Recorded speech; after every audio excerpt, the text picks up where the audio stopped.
Welcome everyone to our webinar that we're holding today, all on focusing on developing, using experiential learning to develop future business leaders, especially on the MBA. So we've got quite an MBA focused webinar today with our guest speaker, Dr. Dane Anderton, who's calling in from the University of Liverpool, Director of MBA programs. Really glad Dane's able to join us today. Just to say a few things, we are recording the session, which we always do. We'll be sharing the recording link with all of the attendees today, as well as any who didn't make it as well today. Feel free to use the chat function, by the way. It's always nice if you've got questions as we're going along. If it's sort of relevant to what we're talking about, I'll try and sort of build your questions into the conversation that we're having with Dane today. But otherwise, I've got a couple of colleagues who will be able to respond in the chat as well by typing in the messages too. So great if you can be interactive and sort of participate through the chat, but we'll also perhaps have a couple of poll questions as well, depending on how we get on and how much time we get. I'll take a few moments at the start just to introduce things, give a bit of background on who we are as a company, as well as our approach to business simulations. And then we'll get into the conversation with Dane. And if there's time at the end, it'll be great to have your questions, either verbally or through the chat, as well as we'd like to just give a little sneak peek of one of the simulations, in fact, the simulation that's being used on Dane's program as well, just so you can get a tangible idea of what that looks like. So that's the approach for today. And in terms of some of the topics, as you can see on the slide here, we'll be talking a little bit about the managerial skill sets, which employers are demanding these days. We'll be looking a little bit about getting Dane's take on MBA programs, especially at Liverpool, are adapting post-pandemic, but also looking at experiential learning, specifically business simulations, and why that's so important in developing those competencies and skills. And also, linking to, developing sort of sustainability-minded business leaders and thinking about societal impact and that sort of thing. So this is the approach we'll be taking. By the way, my name's Leon Lloyd, so I'm looking after business development here at Edu Mundo. We've got many of our other colleagues on the call here as well. And if you want to get in touch with us, I'll also put some contact details on the last slide as well before we leave. But once again, really appreciate you all taking time out of your day. I know it's, perhaps a really early start for some of you, especially perhaps in North America. So really appreciate you taking the time out of your day to join. And for everyone, actually, wherever you are, really appreciate it. I know how busy things are in academia. So, okay, well, without further ado, a little bit about us. So, we are Edu Mundo, and we're sort of leaders in developing e-learning and experiential learning and business simulations specifically. In The Hague is where our head office is. And we're specifically working with higher education. So we work with around 400 universities across the world, usually the business schools. And it's quite a large number of students, as you can imagine, that are benefiting from our products. We have around 40 members of staff, and we've been doing this for quite some time. So since 2001, we've been developing these management simulations. So quite some experience of doing this. In terms of just some key points about the business simulation, so we do have other product lines as well as simulations, but the core focus on this of what I'm talking about now is about the business or management simulations. So whilst we have a wide portfolio of these simulations, there are some commonalities. For example, they're all web-based, so they just work on the browser as you'd expect. No software to install or plugins. They work on any device, so you can access the simulation on your smartphone, for example. Although having said that, there's a lot of information to digest, so it's always best to have a laptop or a computer screen if possible. And it works like this. We usually put students into teams of around 4 or 5 in a team, and students will manage a company, a virtual company, across a number of rounds or years, so a round which equates to a year of a financial year or a year of operations. But before taking those tactical actions, those decisions, students first have to do a load of analysis on the external market data as well as the internals of the company, and set a business plan or set the strategic direction of the company as well. The time investment is a bit flexible depending on the level and the amount of time that you have available and how deep you want the students to go into the subject matter. But really important to say is that all our simulations feature this dynamic algorithm. And I can't stress how important that is because that's essentially means that the student teams are directly competing against the other student teams on the same course. So they're all fighting for the same market share, and one student team's decisions will directly impact another student team's performance. And this is crucial to make it really realistic, to really drive that competition and that engagement as well. It's also worth saying that that means there's no one clear path to victory. So every time, each year when the simulation runs on your course, it's always a brand new experience, a completely unique experience, because you never know what each team is going to do. So yes, that's worth mentioning, but also we can cater for various student levels. So right from foundation level, right up to sort of executive MBA level as well. A number of our simulations are highly flexible as well, and there's some detail around what we mean by flexible. But if we've got time today, perhaps we can explain a little bit about that as well. Well, just at a high level, sort of why we find our university clients tend to want to use management simulations. Well, it's often around, wanting to improve student engagement. So at perhaps lower levels, getting students to attend class and engage within the learning process as well. Of course, it's an opportunity for students to apply the subject matter theory related to the specific course that the simulation is sitting on. But also at a strategic level as well, it's about improving that sort of course level feedback, and at a higher level, the program student satisfaction as well. Where used strategically as well, a simulation can often be linked to improving retention, perhaps at undergraduate first semester, first year, for example. But actually that often we see benefits in terms of retention and continuation, regardless of where it's used. But something that will come out really strongly, I think, in today's discussion and how we relate it to the MBA is around the competencies or employability skills and how those link to graduate outcomes. This, whilst we don't deal with the sort of skills from a theory standpoint in the simulation, it's such an important part of the reason why our clients tend to want to use the simulations. And that can often link to other things around accreditation, etc. Well, just to say very quickly, so I've just put a few screenshots here to give an example of the different simulations we have within our portfolio, and some example sort of courses that we tend to find that the simulations are often embedded on. It's a little bit flexible on how we can embed a simulation onto a course and align it to the course's learning objectives and course outline. We're happy to discuss that with you, and we even offer a sort of course mapping service as well. So if you want to send us your course outline, we can take a look at that and make suggestions about the best simulation and how we might modify that or customize it to fit with your course's learning outcomes. Okay, well, I'm going to stop sharing for now. And as I say, if we've got time later on, perhaps we can show a little bit of example of one of the simulations as well. We'll see how we get on with time. But Dane, great to have you here today, and really looking forward to getting in the conversation with you. How are you doing? Good, Leon. I'm doing very well, other than suffering from a bit of a cold, so I do apologise if I'm a little bit spluttery, but we'll get there. Thank you.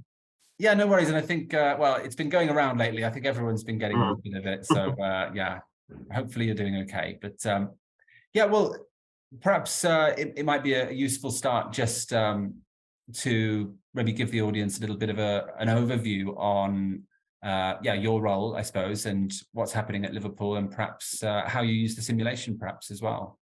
No, thank you very much, Leon. It's a pleasure to be here as well, I should say, and thank you for giving me this opportunity to speak to peers alike.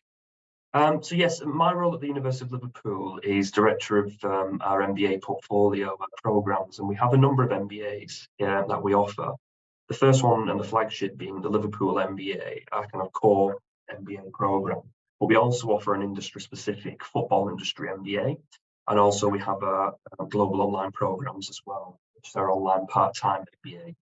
So we offer a full-time Liverpool MBA, full-time football industry MBA, and those students will share certain modules And the simulation module in particular, our strategic management simulation, is very much on the Liverpool MBA. So again, using this on our flagship program. And I think it's kind of key for me to explain that this is just one element of experiential learning across our MBA, and one experiential action-based learning platform that they use. So we start our program and have constructively aligned it in such a way where they'll get a strategy module first, then do the strategic management simulation, but then also go further on beyond that and use the learning, those kind of concrete experiences that they've gained from the knowledge, the application of knowledge into a kind of developing a skill and some behaviors of working in teams. And then they'll move further on to do this in the real world through a consultancy module as well. So it's kind of a tiered approach before we kind of say, here's a real world business, go ahead, get involved, get messy with the strategy, the complexity, if you like. The simulation is that kind of safer space to deal with complexity. And it also helps mature thinking, those kind of cognitive and generative learning gains. And this has been proven in much of the pedagogical literature as well. And we see it from those students who enter with us on week 1 versus after 12 weeks and several modules, and maybe some upsets along the way as well with some marks. But this kind of module matures that thinking, brings about that understanding of how the tools that we give you in our lectures can help drive deeper thinking and more critical thinking, if you like, around day-to-day management problems. Well, it's really interesting actually, because on the one hand, as you say, Dane, you're already exposing the students to some theory in advance of using the simulation. So straight away, then the simulation offers a chance for them to apply some of that. But as well as that, you also have then other modules later on where they're doing perhaps, I think we were talking before, sort of, you were saying about live employer projects, for example, where they can then apply some of those skills that they've gained using the simulation as well. So it's sort of twofold, isn't it? Absolutely. And again, I'd like to say there's 4 elements on our MBA where they get to do some experiential action-based learning, and the simulation is the first in that kind of set as we move then into an international trip, which is embedded within our program as well. They'll take some of that learning, listen to that in an international context, but also do the consultancy module and then an individual piece of work, which is a work-based project as well, working more closely with an individual client. So it's kind of, let's say, a tiered approach to ensure that we're not just throwing people into the deep end, because again, MBAs are recruiting from many different backgrounds, many different sectors. So it may be that someone's coming along with a bachelor's degree in engineering, but with very little management experience. And I think for us, why do we do MBAs? Why are we passionate about doing management education? Is because it is a skill. It's something we have to know about. There's a knowledge base to this. What we want to avoid is kind of, to coin a term, accidental managers, maybe, people who do find themselves in management positions but have not had relevant management training, or stimulations like this where we can experience complexity, where things are thrown up on an unknown basis, and what are our reactions to that? How would we work in that team dynamic and manage multiple personalities? I think there's a recent survey done, I think, by Amber or AACSB, which was saying that there's multiple generations now in our workforce. I think it was referencing 5 different types of generations in the workforce. And we're seeing that, but we are across our MBA programs, people in their early 30s right the way through to the late 50s. And the conversations and dynamics and interesting conversations that a simulation throws up, I didn't think of it that way. Oh, that person's actually quite different to manage than someone of my generation. I think, again, so the simulation is providing, yes, a platform to deal with complexity, helping mature our thinking around management problems, problem solving, and so on. But there's a simulation outside the simulation, if that makes sense. So it's that classroom as well. We're something I like to say here at Liverpool, that our city is our classroom as well. So we like to use various aspects of the city, like the Baltic Triangle, which is a creative hub. And it's down there where they'll find out that there's multiple generations, there's multiple people with multiple sectoral backgrounds who you might think, why are they in the creative industries when they've got an engineering background? That's what the MBA is about, and the simulation helps tease out some of this as well in the early days. And then obviously, as we move forward into the consultancy module, possibly work-based project, it's an appreciation of that diversity as well. And coming back to what you were saying, Dane, about the range of ages in that report that you were sort of citing, I think on the ASCSB, so the sort of range of ages then in the workforce, and you're seeing that also in the MBA. How does that sort of, well, as well as the conversation that's sort of sparking, how does that manifest itself as well in other ways? Is it sort of also like about I suppose attitudes to and approach to technology and use of technology, for example, or I suppose it's difficult to generalize, but yeah, no, I kind of understand where you're coming from to an extent. Yeah, I mean, how does it manifest in the classroom? It can create tensions, but again, the simulation gives us that kind of platform to say, well, how do we tailor our lecture material around that as well? So dealing with conflict, but also how conflict can also be seen in a productive way towards forming better strategy, and we can use that in a positive sense. I was very explicit at the start of my simulation and the module that I wouldn't just let people get into teams and work with their friends. I kind of created a simulated job market, so people knew how they were identifying to particular skills.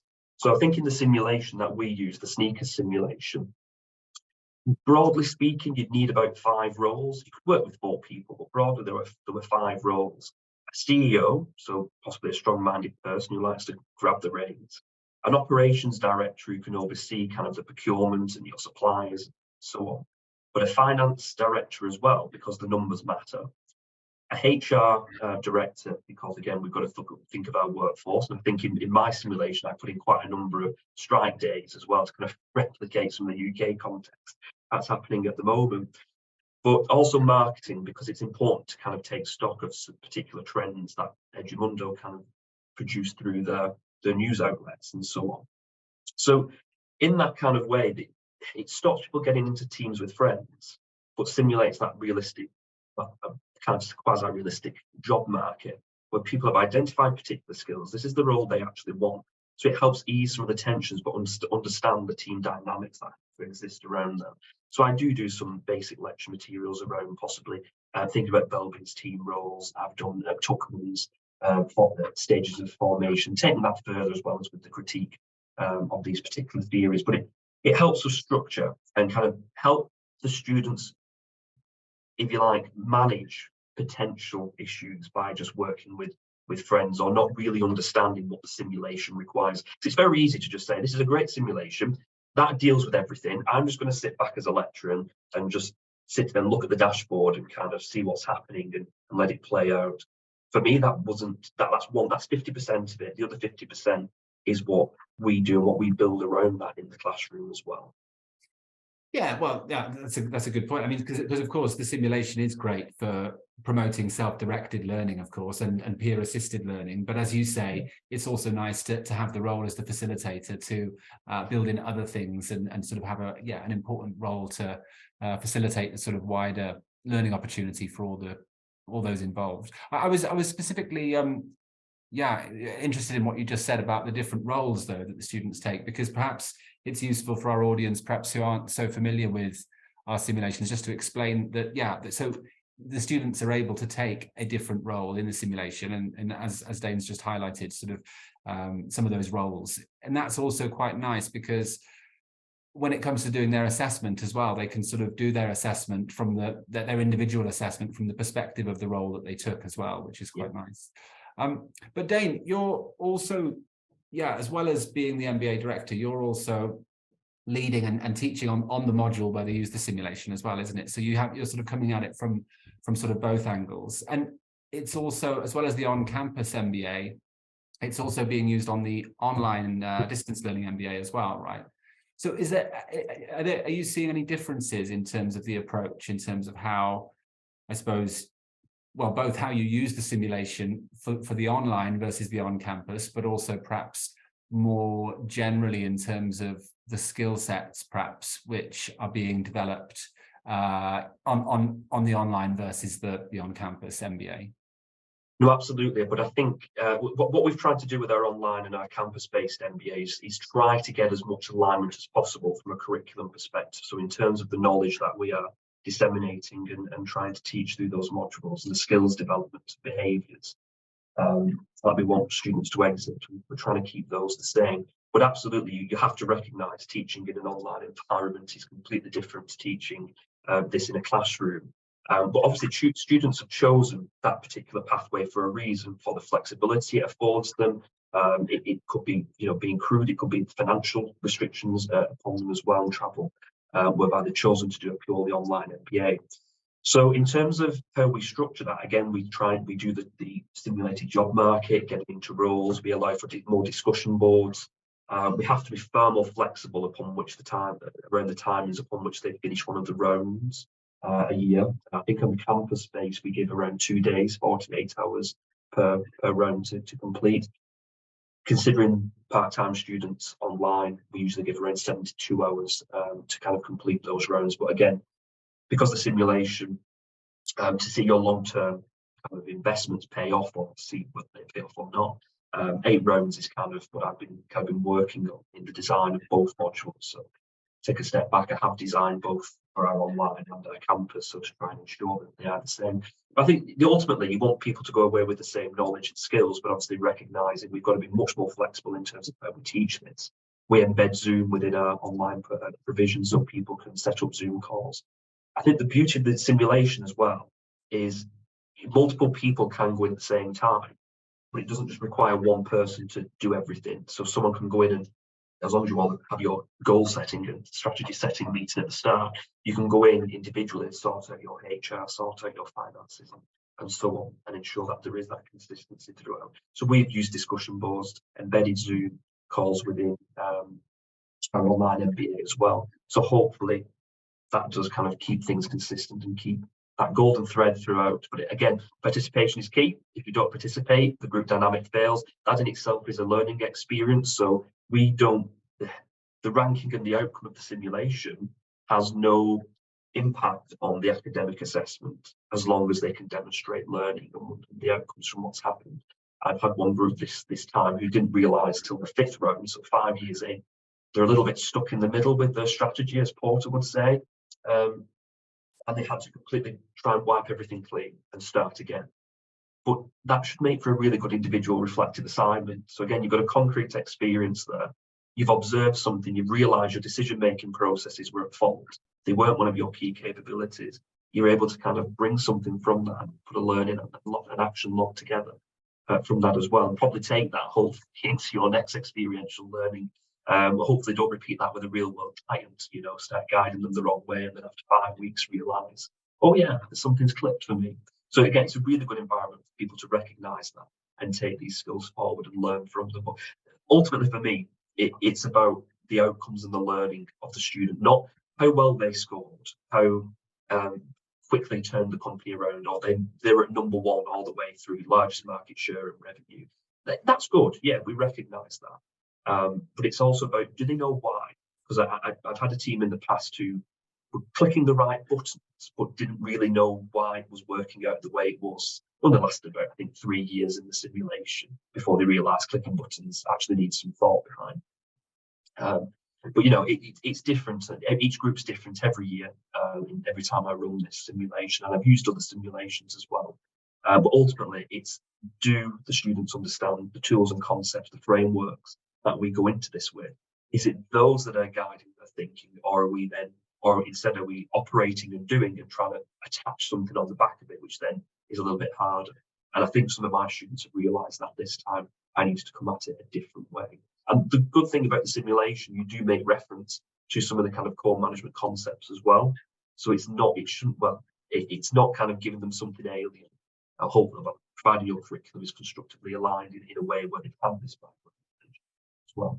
Yeah, well, anyway, I think that's really interesting, and I'm glad you mentioned about the assessment, because I think that's really helpful actually for a lot of I know academics who are perhaps new to using simulations. It's often a question is around, well, how will this link to the assessment? How should I approach that? And whilst there's a number of different ways to do so, it's important to recognise that, I suppose, well, at MBA level, more so than sort of first year undergraduate, for example, you would expect the students to engage more anyway. However, it's still important, isn't it, that students can see right from the outset that there's a clear linkage between their activity and involvement within the simulation and their assessment at the end of the course. And I think that's really strong, even if, as you say, Dane, it doesn't necessarily link to their score per se. So whilst the simulation will provide a cumulative score for each team and a ranking list, that's not necessarily indicative of, success in terms of learning within the module.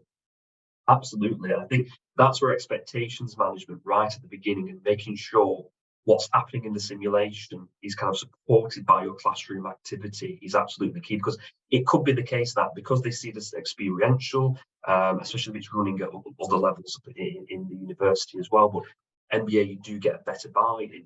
But there are one or two, yes, who might not turn up every week. They see it as it's experiential. I'm meant to just go away and do it in my own time.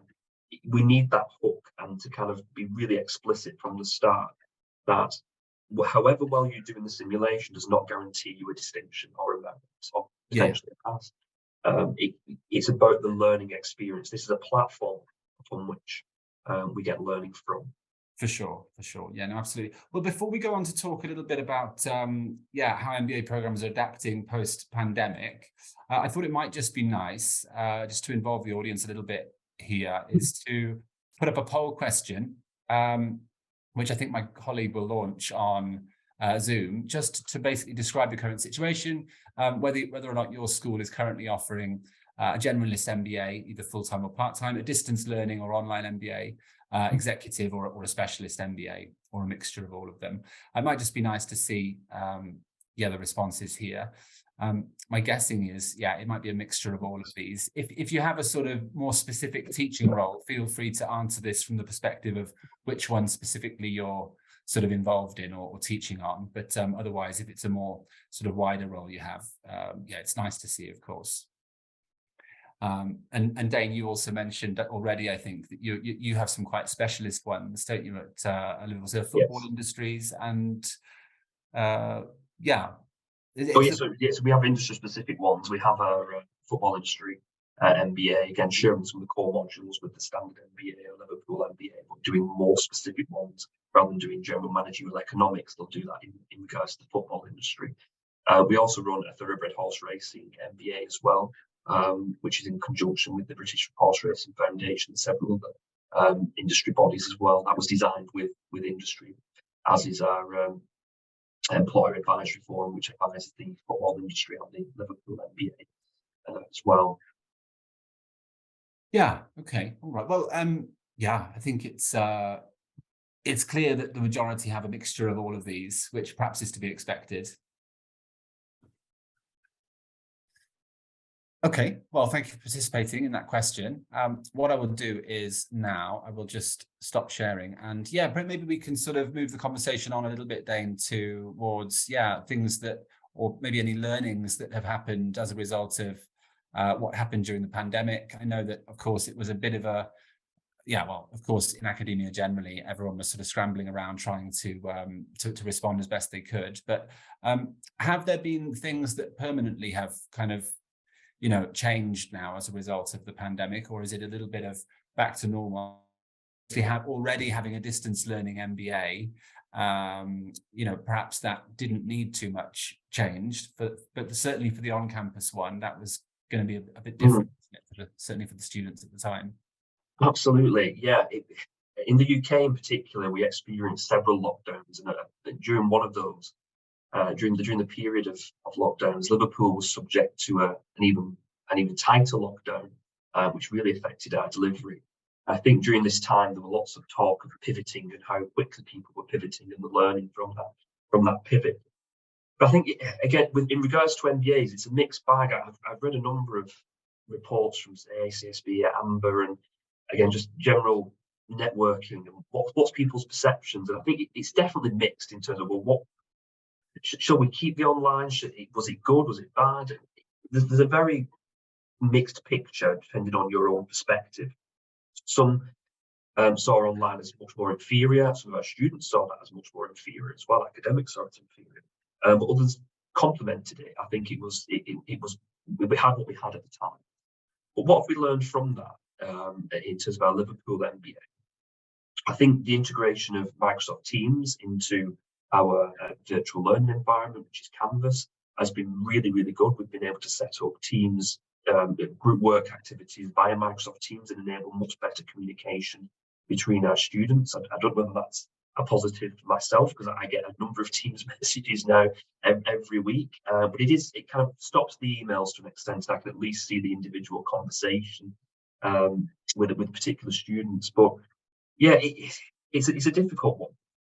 But we saw, I think, something like 70 plus programs during 2020, and part of 21 went online. They had to pivot that way globally, but in the UK it was probably slightly higher. Has that all come back? From the webinars that I do with kind of speaking to potential students, there is a big push for the face-to-face. There's a lot of value placed on that face-to-face.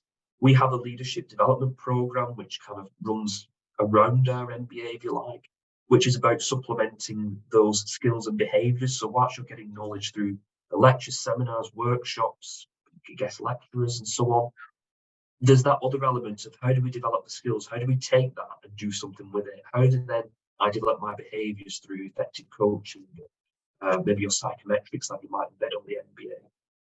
But yeah, overall, I think it's mixed. If a student wanted to do it purely online, that's offering them flexibility. It's offering them an avenue to access education that might not otherwise been available.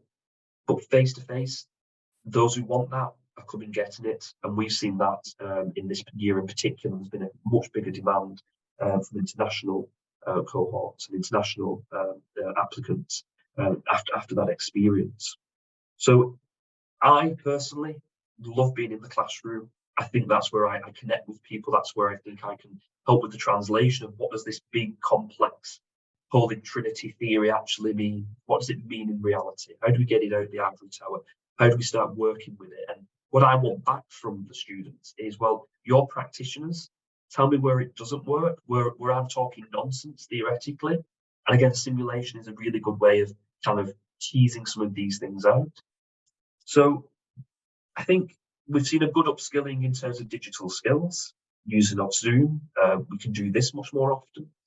We Zoom in a lot of our guest speakers now. People are more willing to come on Zoom than they were before. Students have asked for some hybrid at times, if we can accommodate that. But what we do here is lecture capture anyway, and where possible, we capture some of our seminar activity. But I'd say, on the whole, the applicants coming here are asking for that face-to-face. There's a lot of value on it. The site visits we do, the international trip, for example. But I see value in keeping some of that recorded material that I had to create during the pandemic and various lockdowns. The fact that we're more versatile with our VLE, we've switched our VLE from Blackboard to Canvas in recent times. And I think that offers us a lot more flexibility to improve our discussion boards, our discussion forums. It's allowed us to embed better video quality onto there. We've got a full studio within that as well. So I don't think we've thrown the baby out with the bathwater. We've definitely taken some of the best bits in terms of we created content, different content. It's helped us then deliver a lecture, maybe 20, 30-minute snippets through an asynchronous method. So when we get you to the classroom, the workshop, we can hit the ground running. I think that's what's helped us more than anything. But the big push, the big demand for us was get back to face-to-face. So our course is very much face-to-face on campus. Yeah, I think it's clear, Dane, isn't it, that if for those students who have signed up for a face-to-face course, then clearly they're seeing value in that face-to-face element. So whilst those who are signing up for a distance or wholly online course might see some benefits in terms of flexibility and so forth, but really interesting, actually that you've also been able to acknowledge those learnings out of the pandemic and the pivoting, etc., that actually allows you now to sort of do a little bit of both and add a bit of the technology back into the on-campus face-to-face in order to perhaps offer some student experience gains as well. And in fact, comment here from somebody at Western Michigan University as well. I've just read that, implementing high flex format. Yeah, I mean, I remember post-pandemic being at an AMBER conference in, where was it? Stockholm. I think it was, I can't remember the university, but it was definitely in South Africa.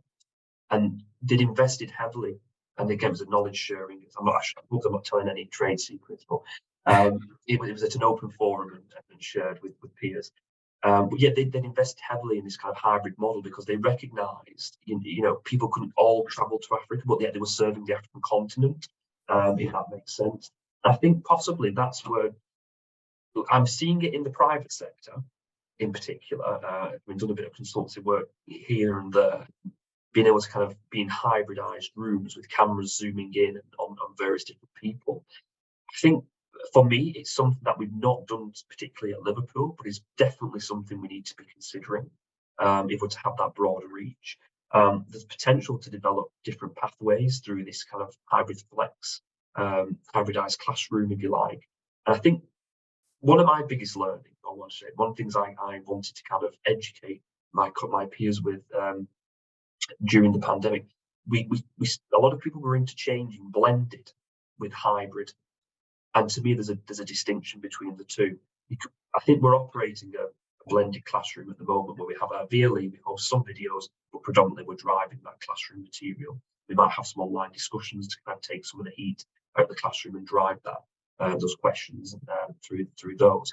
But that hybrid is exactly what's in the comments. How can we get people live in the classroom but they're sitting all around the world, so they're getting the same experience? And this is where kind of we can utilize some of the technology further, like Microsoft Teams, embedding that people who aren't in the classroom are able to at least come in through the Teams via the module and still take part in that, still take part in class activities as well.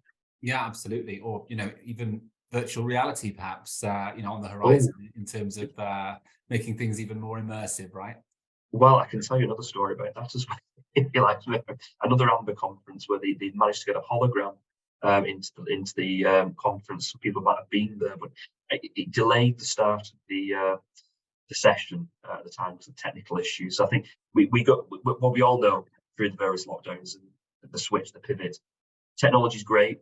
We can sometimes have too much and then it becomes too fragile in our classrooms. But as long as we can master that and we can make sure it is stable enough and we can ensure a consistent student experience across our MBAs, because we have to face MBAs are not the cheapest degree that you can do. Sure. So we've got to ensure that there is value, consistency, and a robust infrastructure around that if we're to really embed that. But as you say, Dane, it's like those educators that are using the technology have to be comfortable with it, right? Because if you're trying to have the confidence to deliver everything well and so that the students are on board and engaged, then you can't be sort of dealing with technologies that you don't understand and are sort of way out of control.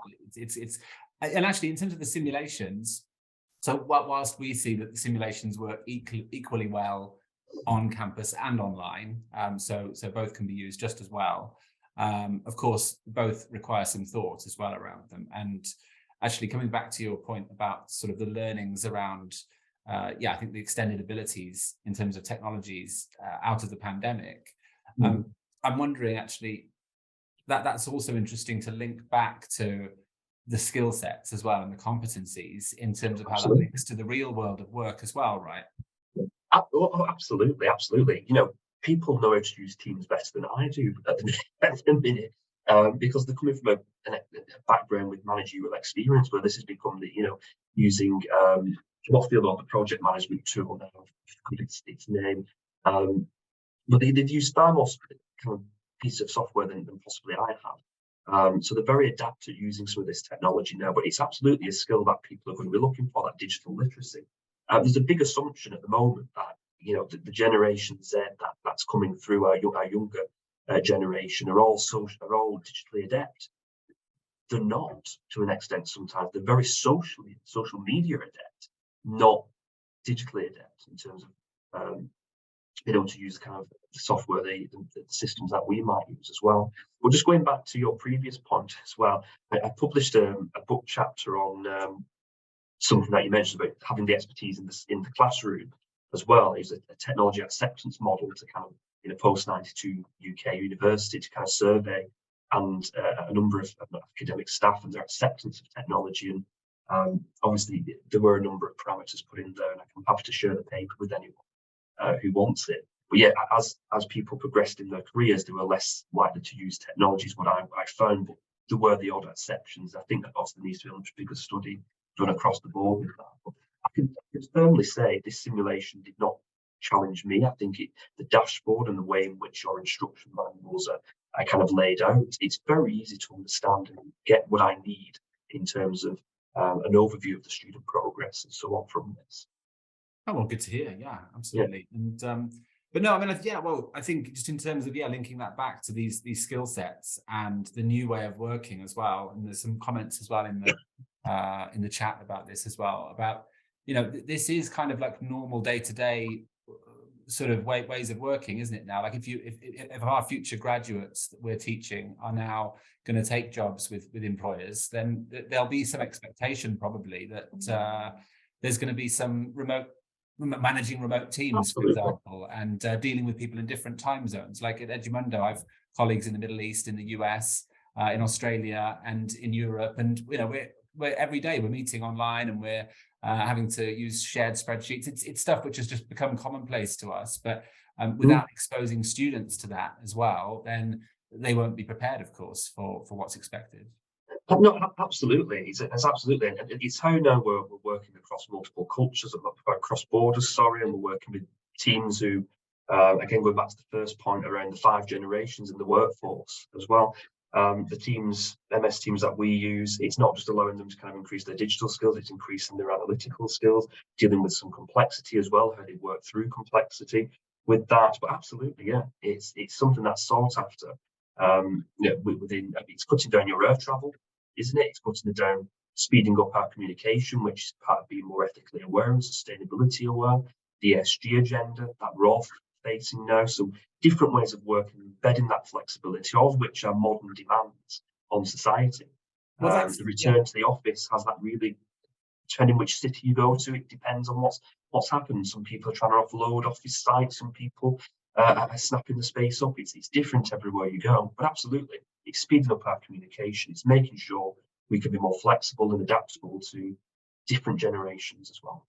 Yeah, well, yeah, no, absolutely. I couldn't agree more. And actually, nice linkage there, because mentioning sustainability and the ethical issues, that sort of leads us on nicely to something else which we were hoping to discuss, which was around, I suppose, developing sort of more ethically minded future leaders, or teaching across the business school with societal impact in mind, and these sorts of things. I suppose my question to you, Dane, is what are your thoughts more generally in terms of how business education is changing and needs to change, but also maybe specifically what's happening at Liverpool, and specifically how the simulation supports that as well? Sorry, that's sort of quite a big question.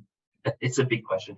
No, it's a big question, and I said business schools. If you go to AACSB conferences, Equus, Amber, any of the the triple accreditation, you go to any of the annual conferences, and big on the agenda now is the ESG agenda, sustainability. How can business schools rethink possibly as far as their own business models, but how can we ensure that we're producing students who are ethically aware of that environmental, societal, and governance agenda?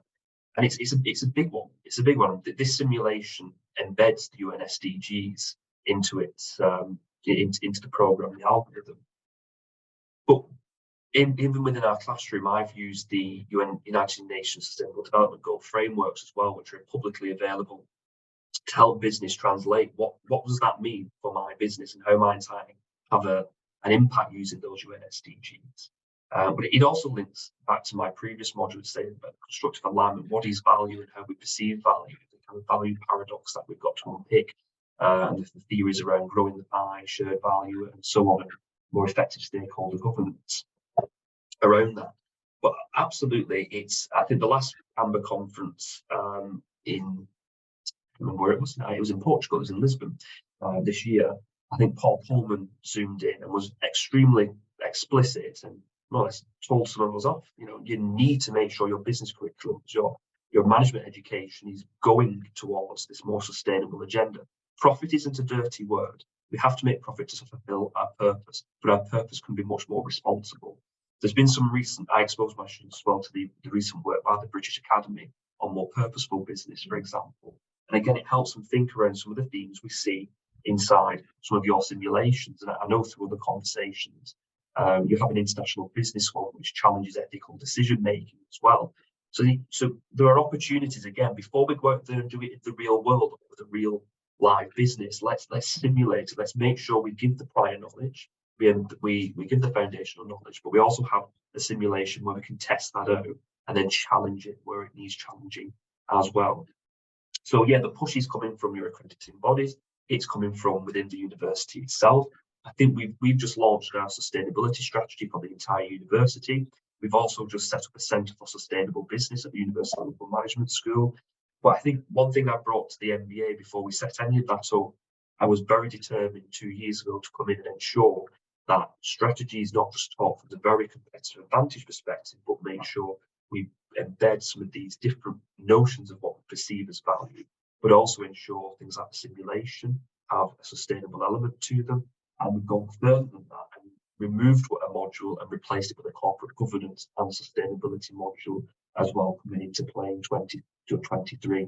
So it's not just embedded, it exists as well as a named module, but it's about embedding and mapping that consistently throughout what we do. I mean, other universities I've worked at have gone even further than that and created kind of management roles around this within their own universities. So there's different approaches and different ways of doing this. But for me as an educator, it's about embedding this as much as possible across multiple modules, but then having a standard one which tries to tie this together, because sustainability is huge, ESG is huge. You've got to hook it onto something. And for us, it was the idea of corporate governance. If people are going to go into senior leadership roles, having an understanding of the varieties of capitalism that are at play around the world, how decision-making matters, how accountability matters, legislation matters, what governs good corporations is essential. Yeah, some really great points, Dane. And I think, yeah, absolutely. That governance piece is really key for MBA, especially. I would completely agree. But also, I think what we've tried to do with the simulations, especially this year, with some of the new updates around, embedding these SDGs into it, for example, is also around trying to focus students on, even as early as, taking a startup, for example, developing your business plan, your strategic approach, setting that out, trying to build in that social purpose right from the outset into your business plan. Something which, I think obviously employers are demanding now, but also students are demanding as well in their choice of education. So, really good points. Yeah. And the last point there, so just to pick up on that, that's absolutely right. I do a number of webinars and I go on a number of open days and visits and so on. And what is coming through very strongly is this: where is the sustainability piece in your MBA? Where do you help me understand that? And if we look at the kind of the future job market, I mean, I've got more of a UK perspective. I understand. I assume this is elsewhere. A number of new jobs are emerging, even in public sector organisations and elsewhere, which are kind of looking at societal impact, looking at environmental impact as well. But inside the organisation, how well-being and mindfulness, resilience are becoming much more important as well. I think this is where that simulation touches on things like that, enabling students to become enablers and leaders of the future, if you like, or leading by example is the right way of saying that, to increase their own resilience. That you're not going to be number one, you're probably number 5 or 6 in the rankings. How do you deal with that? How does that make you feel? Okay. But also dealing with team dynamics. Again, it's all about building that resilience, problem solving, embedding that ethical behaviour, that you can't just treat people in particular ways. You've got to make sure there's negotiation within that. So there's all sorts of the soft and hard skills that we might see coming through these simulations. Far too much probably that we could go in this short webinar, but we could map out loads of the skills from this. Employability being a big one, and a big push for me, I'll get this one in, sorry, and then I'll be quiet, is we've recognised the micro-credential element and how popular that is becoming on professional networks as well. And that's what your simulation offer does. Kind of what clinched it for me anyway. If anyone was wondering why we went with you, it was that employability piece and be able to kind of put that in some kind of digital badging that can be used on LinkedIn and so on. Right. Yeah, absolutely. And so you mean in terms of like the certificates will provide the students that they can upload onto LinkedIn, for example, to sort of boost their online CVs. Yeah. Well, actually, that's something that we're also doing in another product line we have as well, Brightbirds, which we're using gamification techniques through an app to link to certain badges, which can be around sort of competencies, for example, across a university. That's also, we're seeing big uptake of that across, the UK and Europe and elsewhere as well, which is great. I've just seen, a comment from someone, linking back to what we were saying about the hybrid and high flex as well, which is great. Thanks for that. Dane, you're completely right. I think there's so much more to discuss, as always is the case. So we probably should come back again. We should have, we should have allowed 2 hours maybe, but no, really, really interesting to hear your points. It would be great to ask the audience now, if anyone has any questions for Dane, please feel free to either come off mute and ask your question vocally, or type it in the chat as well. Either is fine.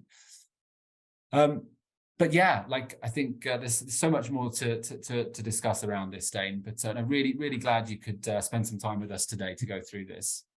Absolutely, and like I say, if anyone wants to get in touch, I'm happy to take any conversations further or share any information. I'm happy to hear from people as well. I'd love to hear what peers are doing. And again, what I've seen in the chat is this hybrid model is very interesting and something again we probably have to revisit.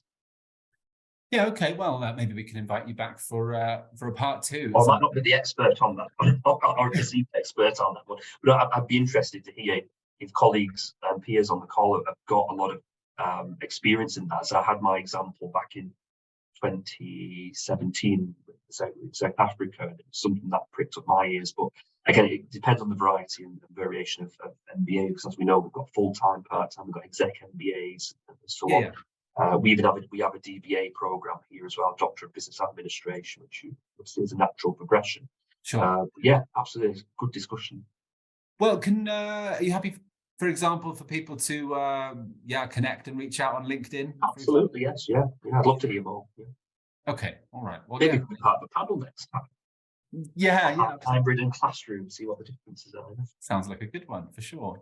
Well, I'll tell you what, we've got 5 minutes left, so I did sort of half promise to the audience that if there was time, we might just show a little peek at the simulation you're using on your course, Dane, in your MBAs, which is the sneakers simulation or the trainers simulation. So why don't I just show that a little bit? Of course, I won't be able to go into a huge amount of detail in 5 minutes, but I'll maybe just address a few little bits. So just to sort of say that this is the home screen. There's a various sort of snapshot of different pieces of information here at the student's disposal.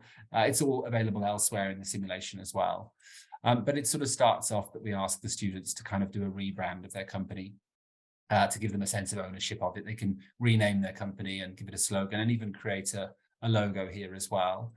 You really helpfully, Dane, talked through the different roles that the students can take, like HR or operations or marketing, and here they'll do that. They'll take those roles through through the conversation that they'll have, deciding and designating their roles accordingly. There's a bit of introduction text here as well, which introduces things. And in this simulation, they're operating across 3 product lines, product groups, but also across these 3 customer segments as well. So there's 9 segments in total, and it explains all the rest of the different parts of the simulation. There's a nice video they can watch to introduce things as well. But essentially, they'll have to create a business plan and then take operational decisions across a range of functional areas. But before they do, they first have to do that analysis. So they'll perhaps start with the news items, and here there'll be a range of different news items, reflecting what's going on in the external environment. And those will link to certain market events or curveballs, which we'll throw in, which might be something around, a global dip in demand, which might affect all teams, or some sort of global supply chain issue, or it could be some sort of trade union strike or something like this that's linking to the job market.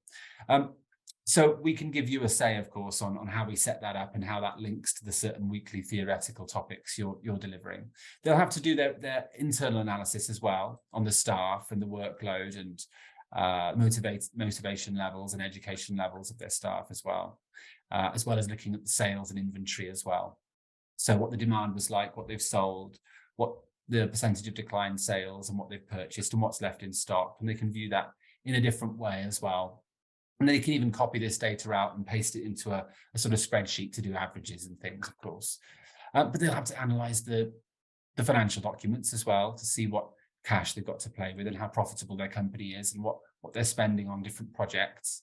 And they can do, view previous years to spot trends and that sort of thing. So once they've really digested this information, made sense of it, done calculations perhaps, and really discussed it with their teammates, they have to come to this business plan here and start to set that strategic direction of their business plan. So here, as you mentioned earlier, Dane, they can choose that stuck in the middle approach if they want, linked to Porter's generic strategy, or one of these three as well. They'll choose their market segments they want to focus on, perhaps being niche or maybe focusing on a number of different markets, doing a SWOT analysis, choosing their own targets beyond just employability, but linked across a balanced scorecard, and setting their ambition level using these sliders. Something about how they'll grow their company, perhaps linked to ANSOFs, and expanding on that using the text box as well. But also, this part you mentioned, Dane, about the UN SDGs and how we've built that in here as well. So really trying to prompt students now to consider the social purpose of their company and how they might work towards having an impact on some of these SDGs. So they get to choose 3 or 4 of these. But of course, they need to think carefully. It can't just be greenwashing. They need to really consider how it's realistic for a trainer's company to achieve some of these things. And of course, they need to really elaborate on that here as well. And of course, as the teacher or the educator, you get to set the expectations in terms of how much they'll write here and how much depth they go into. But then they'll, of course, have to start taking strategic decisions. And here they can sort of hover over this interactive map of an office and click into it this way, or click along the side here as well. So perhaps I won't go into all of these, but maybe just to sort of say that, it starts with choosing the right managers. So replacing different managers, not all of whom are available at the start. They first want to see that you'll grow your company before they're interested in working for you. But, you can really look at the different profiles of these managers to see how they fit with your strategic direction, and choosing which activities you'd like them to focus on as well. Purchasing decisions, of course, links to each product group, choosing your suppliers based on a range of factors, including sort of carbon footprint as well. And setting order limits, distributors and things. Choosing a range of marketing sort of like promotional type decisions, but making agreements with the manufacturer on sustainability, for example, research and development, R&D products, innovation research, setting the price, of course, choosing the product and distribution, and also really going to some depth on the digital marketing side and bidding against the other student teams for prominence on the price per click in the Google rankings, and investing in social networks and these sorts of things. But also considering the HR type functions as well. So how they're recruiting and onboarding staff, how they're remunerating staff as well, perhaps profit sharing or bonusing, and training their staff as well, perhaps specific courses on privacy and leaks, for example, which could, of course, link to an ethical news item, prompting some sort of ethical decision in a news item as well. So, that's a really quick sort of whirlwind overview of it. It's important to say as well that students can access a detailed analysis here of, how they're faring up against their competitors on this price quality matrix here as well as seeing a range of other data as well on the targets and how they're being measured and things. But also they can go into some huge depth on the markets they're operating in as well, which is really nice for them to see, because there should never really be any ambiguity on the decisions that student teams are making and how they're performing in the simulation. So this way it's all made very clear here how they're performing using a range of multipliers, either positive or negative, across a range of options. So student teams could always come here at the end of each round to see how they've fared and why they've been awarded the points they have. So it's all very clear. And of course, they'll come to the ranking list at the end of each round and see how their cumulative score is being impacted and which position they've gone up or down in as well. And they can access the help desk from here as well if they have any questions. So we have a help desk available for all students' questions. But Dane, is there anything specifically, did that cover everything nicely as far as you're concerned, or was there anything specifically that, you think is of interest to show anyone? No, I think that's really, really much the nuts and bolts of this. I think as the company profile bit is the less there's no points awarded there, but it does matter as well. I do kind of give a little bit of emphasis on making sure they have a good company name and a good logo and so on, but also inside there is a SWOT analysis as well. So there's tools inside the simulation to help them take stock of what's going on. Again, I wouldn't suggest a SWOT analysis is the right tool to assess your advantages as such, but helps you take stock of that internal and external environment, what might lead you to some conclusions and some adjustments. But yeah, from the facilitator, the lecturer's point of view, we see a little bit of a more stripped back dashboard, but there's nothing stopping us going in and imitating, so we can see all this full analysis of each individual group. So I've been really interested in how one or two of my student groups have recovered after 2 or 3 years of abysmal performance. They've managed to bring it back. So at the end, I do award a top group, and they get to go out for dinner with me. Whether that's an award or not, I don't know, but I fully paid for dinner with me, a lunch dinner. But also I say, well, here's the second organisation who showed the best growth. So there's kind of like some small internal prizes as well, just to kind of recognise it's not just about being top, being consistent, but also there's some other things we can recognise and listen learnings from it as well. Yeah, no, good points. And actually, just coming back to that point you made about the profile and how that's not impacted on the algorithm, I think it's important, isn't it, that, yeah, not only is it important to give the students a sense of ownership of their company through their logo and their name, but also that should also reflect their strategy as well. So depending on what type of company they want to be, that should also have an impact on their name and their slogan and their logo as well. Absolutely. It's the whole picture is what I yeah. look at. But if you want to manually sort of, have a little bit of turn that into a bit of a competition as well, like who's got the best logo, for example, or the best name, then, you can manually add points into the simulation as well to teams, depending on how they perform on those sorts of things. Same with the press releases and the marketing campaign, the creative marketing campaigns in the simulation. Yeah. I think that's the great flexibility. If you really want to put some emphasis on marketing campaigns, I can award award points based on how good they are, because the simulation doesn't recognise them in terms of the algorithm. But I just want to come back to one of the comments I've just seen pop up about any feedback from my former students. I can say absolutely, yeah. A number of them went for jobs with one of the big four consultancy firms. And they came back with feedback. They made me use a simulation. Can you believe it? So I was like, oh, wow, there we go then. So you're aware of what they're looking. And even though they didn't win the simulation, obviously in the recruitment process, they're looking for how you performed in the team, how you interacted with other people, how you were problem solving, how you were analysing data. So it's kind of, again, another dry run linking to employability, which is another big push as well. So we're seeing this. I've had feedback from my students that they're seeing simulations being used in the recruitment process as well. And they were very positive. I've been there, I've done it, I know what I'm doing. Well, I know what I'm doing, and luckily they got the job. So a nice bit of feedback there leading to employability. Absolutely. Yeah, no, absolutely. I'm just also looking at the questions, and sorry, I think while I was showing the simulation, I completely missed all of the chat comments and questions coming in. So a point from Marina, the simulation looks really great. Who creates content for the platform to work like that? So yeah, perhaps it's helpful to know that we have a team of developers and programmers, but also sort of subject matter experts who will also reach out and engage with practitioners as well, to inform how we'll build the content. So it's something that we're constantly adapting and evolving, and happy to take feedback, of course, and for our sort of continual iterations of the platforms too. Hope that answers the question. Anything else? Question from Amrit. Any feedback from your former students on the usefulness of the simulation? Sorry, is that the one? Were you just addressing that question, Dane? Yes. Yes. Yeah. Okay. Yeah. I just wanted to link it to that employability piece, because, like I say, job markets at the minute, you can have a number of applications depending on the type of job coming for it, and they're using as many innovative different methods as possible now to filter people out. So using a simulation, being asked to do that again in employment, in the recruitment process, sorry.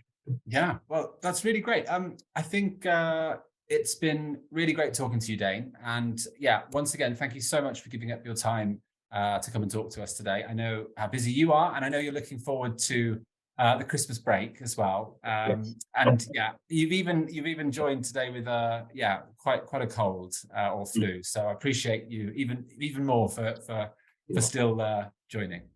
Hopefully you could understand me. That's the main thing. Yeah, well, yeah, it's fine, I think. Yeah, of course, that's no problem. Well, thanks so much to all of our attendees for joining as well. As I said at the start, really appreciate you putting time aside for this. I know how busy you all are, and I know that the time zones were certainly difficult for some of you as well.